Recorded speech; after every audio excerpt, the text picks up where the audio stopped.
മകം, പൂരം, ഉത്രത്തിൻ്റെ ആദ്യ പാദം ഇവ ചേർന്നതാണ് ചിങ്ങം രാശി. ചിങ്ങം രാശിക്കാർക്ക് കഴിഞ്ഞ മാർച്ച് മാസത്തോടുകൂടി കണ്ടകശനി അവസാനിച്ചു. ഇപ്പോൾ അഷ്ടമത്തിലാണ് ശനി എന്ന് പറഞ്ഞാൽ ജനിച്ച രാശിയുടെ 8ാമത്തെ രാശിയിലാണ് ശനി എന്നർത്ഥം. അതും ആശ്വാസ്യമായ ഒരു സ്ഥിതിയല്ല ശനിയുടേത്. വലിയ മഴ പെയ്തു തീർന്നു, അതിനുശേഷം ചാറ്റൽ മഴയാണെങ്കിൽ പോലും നമ്മൾക്ക് തുണി അല്ലെങ്കിൽ ധാന്യങ്ങളൊക്കെ ഉണക്കിയെടുക്കാൻ പ്രയാസമാണെന്ന് പറയുന്നത് പോലെ അല്പം ആശ്വാസം എന്ന് മാത്രം ഇതിനെക്കുറിച്ച് ധരിച്ചാൽ മതി.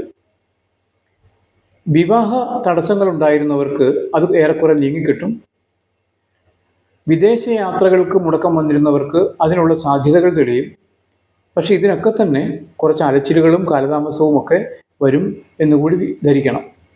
അതിൻ്റെ കാരണം ശനി രാശി മാറിയെങ്കിലും 7ാമത്തെ രാശിയിൽ നിന്ന് 8ാമത്തെ രാശിയിലേക്ക് ശനി മാറിയെങ്കിലും 7ാമത്തെ രാശിയിലേക്ക് രാഹു കടന്നു വന്നിരിക്കുന്നു എന്നുള്ളതാണ് അതിൻ്റെ കാരണം. വിദ്യാഭ്യാസം ചെയ്തുകൊണ്ടിരിക്കുന്നവർക്ക് അവർക്ക് പരീക്ഷകളിൽ വേണ്ടത്ര ശോഭിക്കാൻ കഴിഞ്ഞെന്ന് വരില്ല. ഇൻ്റർവ്യൂകളിലും മറ്റും അവർ വിചാരിച്ച രീതിയിൽ അവർക്ക് പെർഫോം ചെയ്യാൻ കഴിഞ്ഞെന്ന് വരില്ല.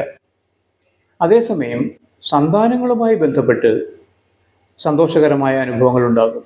അതായത് സന്താനങ്ങളില്ലാത്തവർക്ക് സന്താനങ്ങൾ ഉണ്ടാകും, അല്ലെങ്കിൽ സന്താനങ്ങൾ ഉള്ളവർക്ക് തന്നെ അവരുടെ സന്താനങ്ങളുടെ ഉയർച്ച മൂലം ഒന്നുകിൽ അവർക്ക് ജോലി ലഭിക്കുക, അല്ലെങ്കിൽ അവരുടെ വിവാഹം നടക്കുക, അങ്ങനെയൊക്കെയുള്ള സന്തോഷാനുഭവങ്ങൾ ഉണ്ടാകും. സന്താനങ്ങൾ മുഖാന്തരം ധനലാഭം ഉണ്ടാകാനുള്ള സാധ്യതകളും കൂടുതലാണ്.